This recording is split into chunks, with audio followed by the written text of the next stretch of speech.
Welcome back, everyone. I think you might be surprised by what we're diving deep into today. It's rest. Now, I know that might not sound like the most exciting topic, not your typical productivity hack or anything, but stick with us.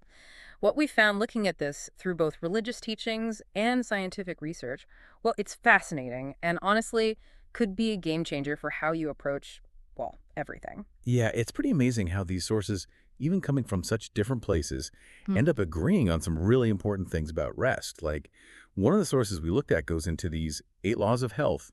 It's from the Seventh-day Adventist tradition, and they use this acronym NEWSTART to summarize them. Okay, gotta admit, when I first saw NewStart, I thought, is this some marketing gimmick? But then when you break it down, nutrition, exercise, water, sunlight, temperance, air, rest, and trust in divine power.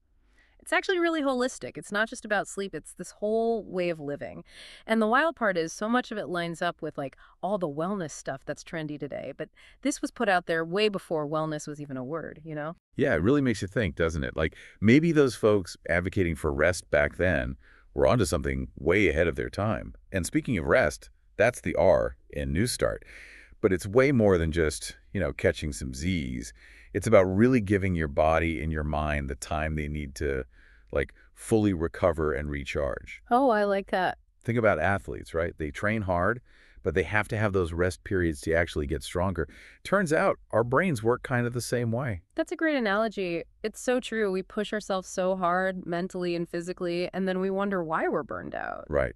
And this source even talks about the Sabbath, like a full day dedicated to rest. I know that's a religious thing, but wow, just imagine the impact if we all took a full day of rest every week. Yeah, a whole day without that pressure to be productive, to achieve things. It really challenges how we view busyness. It does make you rethink things. Okay, but realistically, most of us can't just press pause for a whole day every week. That's where the scientific research gets really interesting. Some of the other sources we've got dive into the, like, hard science of rest and the benefits. Seriously impressive.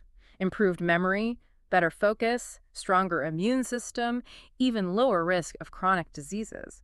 Who knew taking a break could be so good for you? And the thing is, it's not just about how many hours of sleep you're getting, but also the consistency of it. Our bodies, they really thrive on predictability.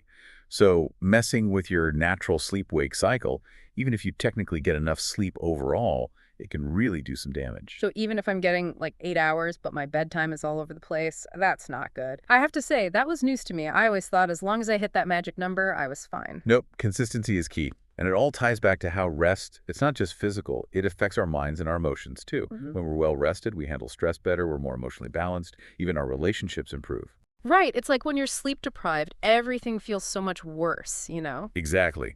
Little things become huge problems.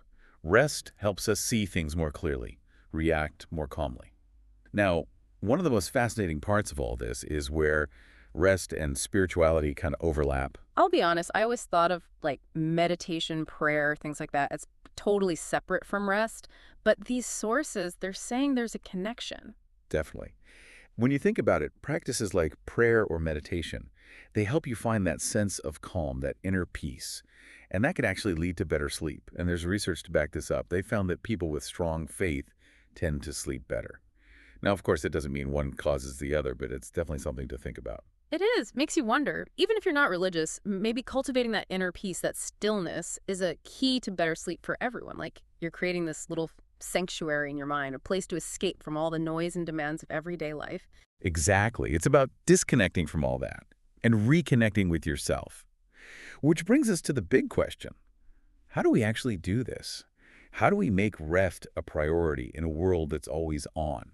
Yeah, good point. What practical steps can we take? Well, the good news is these sources offer some really great tips, and they draw on both the religious and scientific sides of things, which I find super interesting. All right, lay 'em on us. I'm ready to trade those late nights for some quality rest. Tell me what to do. Okay, first things first, you got to establish a consistent sleep schedule. And yes, that means even on the weekends. I know, it's tempting to sleep in on Saturdays and Sundays, Yes. but if you can keep things regular, it really helps regulate your circadian rhythm, and that leads to way more restful sleep. So it's like setting an internal alarm clock for your body. Okay, makes sense. But what about people who like have crazy schedules, shift workers or people who travel a lot? That's tough. Definitely not one size fits all. But even then, consistency is key. Even small things like trying to wake up at the same time on your days off can help. So it's more about working with your schedule than trying to stick to some rigid thing that's not realistic. Right. Another big one is your sleep environment. Make sure your bedroom is dark, quiet, and cool. Blackout curtains, earplugs, a white noise machine, all those can make a huge difference. You know, it's funny, we think so much about diet, exercise, all that, but then we try to sleep with the TV on and our phone's buzzing next to us. It's like trying to meditate in the middle of Times Square. Mm. You need that space that tells your body, okay, time to wind down. And those pre-sleep routines, the sources talk about that too, right? Like reading, taking a bath, doing some deep breathing exercises. Exactly. The key is finding what works for you and then making it a habit.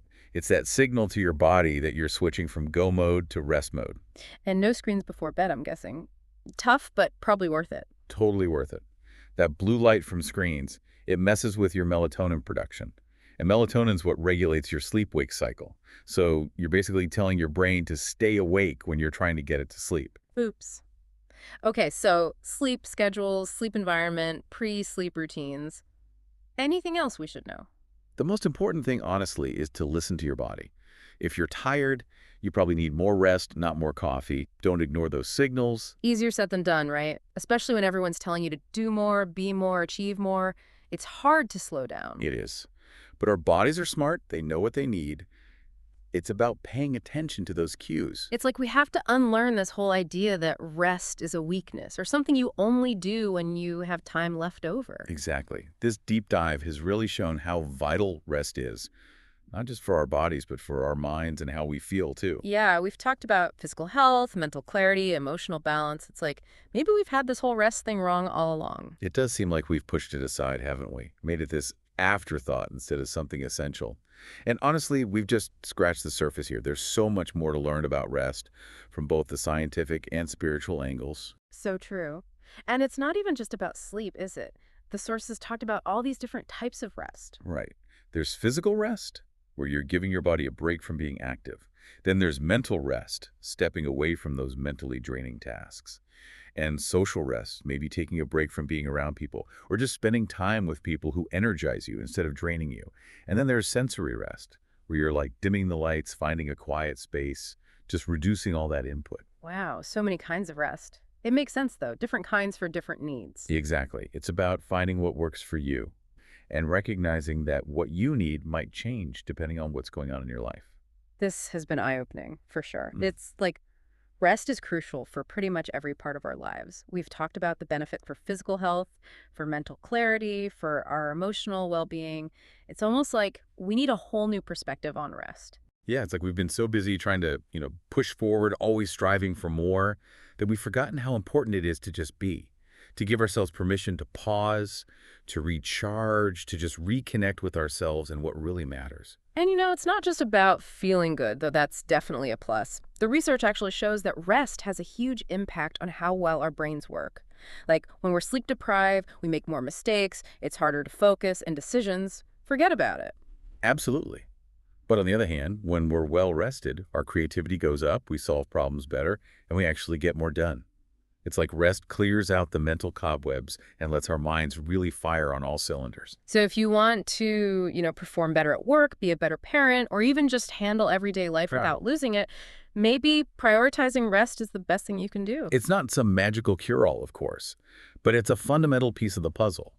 And what I find really powerful about this whole conversation is that it makes us rethink our relationship with rest. Instead of seeing it as something we have to earn or something we squeeze in if there's time left over, what if we started treating it like a basic need? Like just as important as eating and drinking water. I love that. Imagine a world where rest wasn't this, thing you do on the side. Yeah. Where it's not a luxury or a sign of weakness, but something that actually helps us grow as individuals and as a society. It's a big shift in thinking, for sure, but it just feels right. And I think that's the biggest takeaway from this whole deep dive. It's not about just learning a few sleep tips or taking an extra nap here and there. It's about changing our whole mindset, making rest a core part of living a good life. It's about realizing that in those quiet moments in the stillness, that's where we often find our clearest thoughts, our deepest insights, our most meaningful connections. So well said. Well, As we wrap up this deep dive into the surprising power of rest, I want to leave you with this. In a world that's always telling us to do more, be more, achieve more, maybe the most revolutionary thing we can do is just rest. Give yourselves permission to recharge, to reconnect, to rediscover the power of simply being still. Until next time, keep diving deep and don't forget to give yourself the gift of rest.